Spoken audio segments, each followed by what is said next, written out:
Well, howdy there, Internet people. It's Bo again.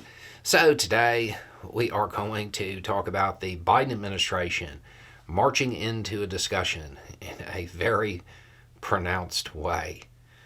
And the, the reason it's occurring, what might change, we will talk about Marchin rights.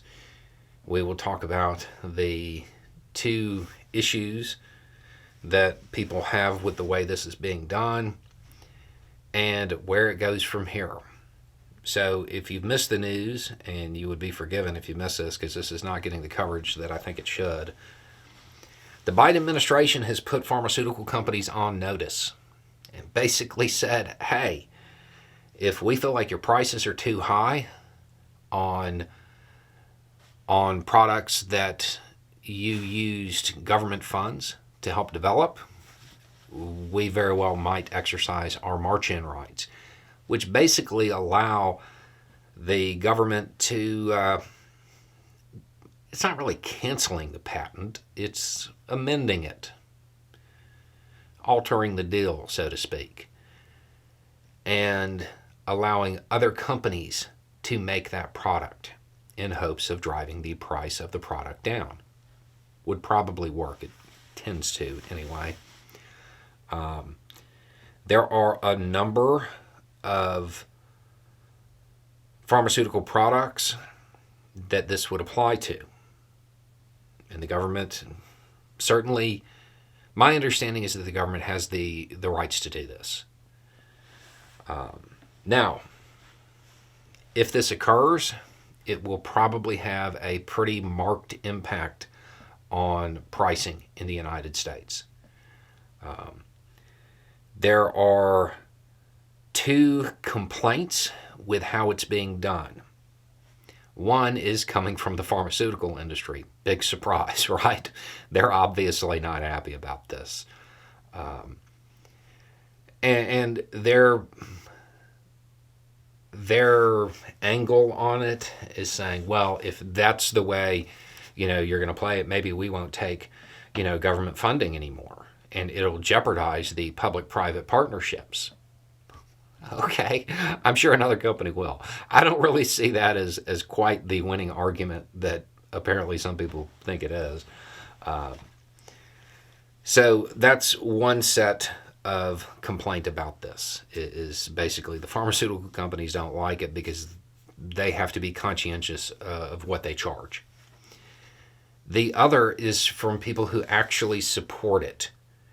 And it's that the Biden administration isn't naming the specific pharmaceutical products that they're talking about. I understand why people want the administration to do that. I get it. Don't get me wrong. I understand what you're saying.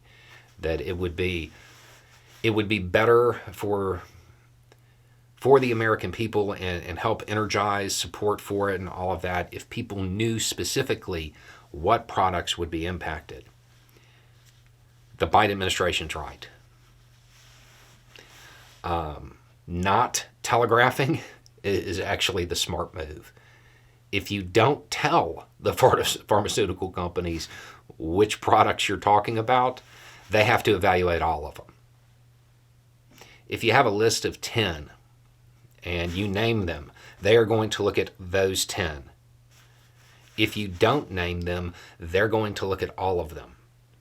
And if there is a percentage of the profit that can be cut to safeguard their patent, they probably will. There will probably be a more widespread reduction if the administration is vague here. I get what you're saying. If they would name them, it would get a whole bunch of people who are reliant on that product to come out and support this. I get it from the mobilizing of support aspect. But if the goal is not to mobilize support for certain products, but to get the overall price down, this is the smart way to do it. So the Biden administration appears to be moving forward with this.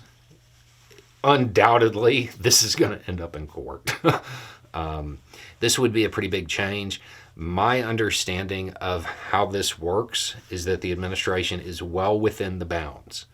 But regardless of that, the pharmaceutical companies will probably attempt to find a legal reason for any rule produced by the Biden administration to not take effect. Again, this isn't getting the coverage that it should. If this takes hold, if they are successful with this, it's going to matter to a whole lot of people. To a whole lot of people who realistically probably have no idea that there is a fight going on right now to reduce their medical bills. Anyway, it's just a thought. Y'all have a good day.